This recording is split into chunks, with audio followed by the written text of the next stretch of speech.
NEET paper धांधली को लेकर देश भर में गुस्सा, हंगामा, बवाल दोनों ही बढ़ता जा रहा है और अब इस मुद्दे की आंच पश्चिमी उत्तर प्रदेश तक पहुंच गई है।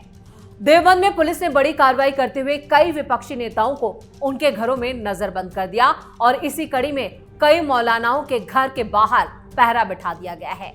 पूर्व विधायक माविया अली समेत कई नेताओं पर पुलिस की नजर है। ये नेता नीट विवाद को लेकर दिल्ली के जंतर मंतर पर कूच कर सकते थे। उधर बीती रात मौलाना मदनी की जंतर मंतर पर होने वाले विरोध प्रदर्शन से जुड़ी बैठक के बाद पुलिस और ज्यादा अलर्ट हो गई है।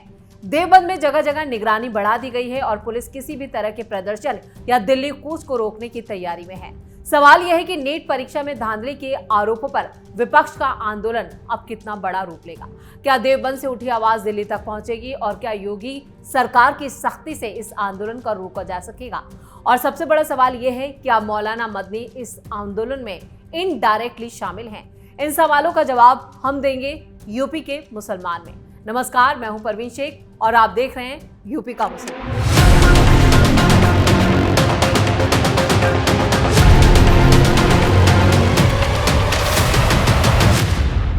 नीट पेपर धांधली और देश की शिक्षा व्यवस्था में गड़बड़ियों के खिलाफ दिल्ली में चल रहे छात्र आंदोलन की गूंज अब पश्चिमी उत्तर प्रदेश तक पहुंच गई है। छात्रों के समर्थन में दिल्ली जाने की आशंका को देखते हुए सहारनपुर जिले के देवबंद में पुलिस और प्रशासन पूरी तरह से अलर्ट मूड में है। प्रशासन ने एहतियाती कदम उठाते हुए कई विपक्षी नेताओं और मौलानाओं, राजनीतिक कार्यकर्ताओं, सामाजिक संगठनों से जुड़े लोगों और को उनके ही घरों में नजरबंद कर दिया है। ये कदम इसलिए उठाया गया है कि राज्य में किसी तरह की कोई भी अप्रिय घटना ना हो। सुबह होते ही देवबंद में कई नेताओं के घरों के बाहर पुलिस बल की तैनाती दिखाई दी। जिन नेताओं को नजरबंद किया गया उनमें पूर्व विधायक माविया अली, नगर पालिका सभासद हैदर अली और कांग्रेस के शामली जिला प्रभारी राहत खलील शामिल हैं। आजाद समाज पार्टी के विधानसभा अध्यक्ष रमेश राज गौतम, समाजवादी पार्टी के नेता अमित गुजर और मुकुल यादव तक शामिल हैं। इसके अलावा किसान नेता भगत सिंह वर्मा, भीम आर्मी के जिला अध्यक्ष शौर्य अंबेडकर, रवि गौतम और रविंद्र लामा को भी घर से बाहर निकलने से पूरी तरह से रोक दिया गया। पुलिस के इस एक्शन के बाद देवबंद की सियासत में हलचल मची है। एक तरफ प्रशासन इसे कानून व्यवस्था बनाए रखने के लिए उठाया गया एहतियाती कदम बता रहा है, तो दूसरी तरफ विपक्षी नेता इसे लोकतांत्रिक अधिकारों पर बड़ा हमला करार दे रहे हैं। मौलानाओं की दिल्ली कूच पर एक्शन। दरअसल नीट पेपर में धांधली को लेकर और शिक्षा व्यवस्था में गड़बड़ियों के खिलाफ छात्र संगठन, विपक्षी दलों की तरफ से लगातार विरोध प्रदर्शन किया जा रहा था, जिससे काफी हिंसा और बवाल और हंगामा सड़कों पर देखने को मिला। दिल्ली में छात्रों के आंदोलन को समर्थन देने के लिए अलग अलग इलाकों से नेताओं और कार्यकर्ताओं के दिल्ली पहुंचने की संभावना बढ़ गई थी, जिसको लेकर प्रशासन ने यह कदम उठाया है, जिसमें मौलानाओं के भी इस आंदोलन में शामिल होने की खबरें सामने आ रही थी। देवबंद भी राजनीतिक और सामाजिक गतिविधियों का एक बड़ा केंद्र माना जाता है, जहां से बड़ी संख्या में नेता और कार्यकर्ता दिल्ली की तरफ कूच कर सकते थे। यही आशंका देखते हुए प्रशासन को ये एहतियाती कदम उठाना पड़ा और इसी को देखते हुए पुलिस ने पहले से ही निगरानी बढ़ा दी। पुलिस का मानना था कि अगर बड़ी संख्या में लोग अचानक दिल्ली के लिए निकलते हैं तो कानून व्यवस्था की स्थिति प्रभावित हो सकती है और आम लोगों को कई दिक्कतों का सामना करना पड़ सकता है। इसी को देखते हुए कई नेताओं को घर से बाहर निकलने से पूरी तरह से रोक दिया गया। दिन भर इन नेताओं के घरों के बाहर पुलिसकर्मी पहरा देते नजर आए। हालांकि पुलिस की इस कार्रवाई ने एक नया सवाल जरूर खड़ा कर दिया। सवाल यह है, क्या किसी भी प्रदर्शन को रोकने के लिए नेताओं को उनके घरों में नजरबंद करना जरूरी था? क्या प्रशासन को पहले से अंदेशा था कि देवबंद से कोई बड़ा आंदोलन दिल्ली की तरफ बढ़ सकता है, या फिर ये सिर्फ कानून व्यवस्था बनाए रखने के लिए की गई एक तरह की एक्सरसाइज है? माविया अली ने सरकार पर बोला हमला। नजरबंदी की कार्रवाई पर पूर्व विधायक माविया अली ने इस पर नाराजगी जताई है। उन्होंने आरोप लगाया कि सरकार शांतिपूर्ण तरीके से अपनी बात रखने वाले लोगों की आवाज दबाने की कोशिश कर रही है। माविया अली का साफ कहना है कि दिल्ली में छात्र अपने भविष्य और परीक्षा व्यवस्था को लेकर सवाल उठा रहे हैं। ऐसे में छात्रों के समर्थन में आवाज उठाना कोई क्राइम नहीं है। उन्होंने कहा कि अगर कोई शख्स शांतिपूर्ण तरीके से अपनी बात रखना चाहता है तो उसे रोकना लोकतांत्रिक अधिकारों का हनन है। माविया अली ने पुलिस की कार्रवाई को सरकार की तानाशाही करार दिया। उनका आरोप है कि नेताओं को बिना किसी लिखित आदेश के घरों से बाहर निकलने से रोका गया। उन्होंने सवाल उठाया कि आखिर किस आधार पर लोगों को नजरबंद किया गया। उनका यह भी कहना है कि सरकार को छात्रों के सवालों का जवाब देना चाहिए, न कि छात्रों के समर्थन में खड़े होने वाले नेताओं और सामाजिक कार्यकर्ताओं पर पुलिस कार्रवाई करनी चाहिए। वैसे आपको बता दें कि इस पूरे मामले को लेकर सरकार की तरफ से कई बड़े कदम उठाए जा चुके हैं। जहां सोनम वांगचुक अपना अनशन तोड़ चुके हैं, तो वहीं जितने भी छात्र हैं उनसे भी बातचीत जारी है। कांग्रेस सपा का सड़कों पर हंगामा। कांग्रेस नेता राहत खलील ने भी पुलिस की कार्रवाई पर सवाल उठाए। उनका कहना है कि छात्रों के भविष्य को लेकर सवाल उठाना किसी भी नागरिक का पहला अधिकार है। उन्होंने कहा कि आज देश का युवा एग्जाम या शिक्षा व्यवस्था में पारदर्शिता चाहता है। छात्र चाहते हैं कि मेहनत के बाद उन्हें निष्पक्ष तरीके से मौका मिले। अगर परीक्षा व्यवस्था को लेकर सवाल उठ रहे हैं तो सरकार को उन सवालों का जवाब देना चाहिए। राहत खलील के मुताबिक शांतिपूर्ण प्रदर्शन संविधान से मिला अधिकार है। किसी भी नागरिक को अपनी बात रखने का हक है।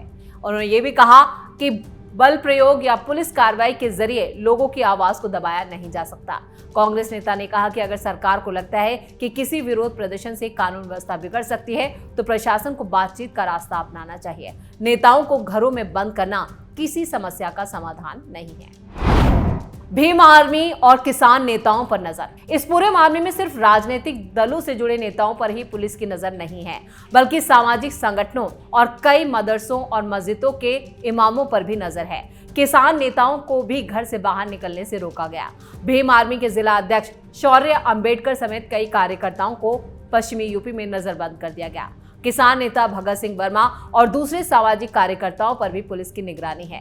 इससे साफ है कि प्रशासन को सिर्फ राजनीतिक प्रदर्शन की आशंका नहीं थी, बल्कि उसे डर था कि छात्र आंदोलन के समर्थन से अलग अलग इलाकों में सामाजिक और राजनीतिक सद्भाव बिगड़ सकता है और इससे हालात और ज्यादा कंट्रोल से बाहर हो सकते हैं। इसलिए सरकार की तरफ से ये एहतियाती कदम उठाए गए और योगी सरकार ने भी प्रशासन को सख्त हिदायत दी है। देवबंद में पहले भी कई मौकों पर राजनीतिक और सामाजिक मुद्दों को लेकर बड़े आंदोलन देखने को मिले, जो देखते ही देखते हिंसक आंदोलन में तब्दील हो गए। ऐसे में प्रशासन किसी भी तरह की भीड़ या विरोध प्रदर्शन को लेकर पहले से अलर्ट दिखाई दिया। पुलिस के एक्शन से विपक्ष नाराज। वहीं पुलिस प्रशासन का साफ कहना है कि ये कार्रवाई किसी राजनीतिक दल या किसी खास व्यक्ति को निशाना बनाने के लिए नहीं की गई है। पुलिस के मुताबिक इलाके में कानून व्यवस्था बनाए रखना प्रशासन की पहली जिम्मेदारी है और क्षेत्र अधिकारी अमित कुमार ने कहा कि किसी भी अप्रिय घटना को रोकने के लिए सुरक्षित कदम उठाए गए हैं। पुलिस लगातार पूरे इलाके पर नजर रख रही है और फिलहाल हालात जो है वो शांतिपूर्ण है। यूपी में खासतौर से जितने भी जो पश्चिमी यूपी है वहां पर 26 जिले आते हैं, मुस्लिम बहुल इलाके हैं, इसलिए इन पर ज्यादा पैनी नजर रखी जा रही है। पुलिस का साफ कहना है कि किसी भी तरह के प्रदर्शन या दिल्ली कूच की संभावना को देखते हुए सुरक्षा बढ़ाई गई थी। प्रशासन का मकसद किसी की आवाज दबाना नहीं, बल्कि कानून व्यवस्था को बनाए रखना है। लेकिन सवाल यही है कि अगर शांतिपूर्ण विरोध प्रदर्शन है तो इतनी बड़ी संख्या में पुलिस बल की तैनाती क्यों की गई? ये विपक्ष और मौलानाओं की तरफ से सवाल उठाया जा रहा है। और अगर कोई प्रदर्शन नहीं था तो नेताओं को पहले से ही घरों में रोकने की जरूरत क्यों पड़ी? ये सवाल अब विपक्षी नेता उठा रहे हैं। नीट विवाद पर विपक्ष की घटिया राजनीति। नीट परीक्षा को लेकर देश भर में लंबे वक्त से विवाद तो चल रहा है। छात्र परीक्षा व्यवस्था में पारदर्शिता की मांग कर रहे हैं। कई गड़बड़ियों और परीक्षा प्रणाली से जुड़े सवालों को लेकर छात्रों में नाराजगी भी है। विपक्षी दलों ने इस मुद्दे को जोर शोर से उठाया, जो पूरी तरह से छात्रों के भविष्य से न जुड़कर अपनी राजनीतिक भविष्य को देखता है।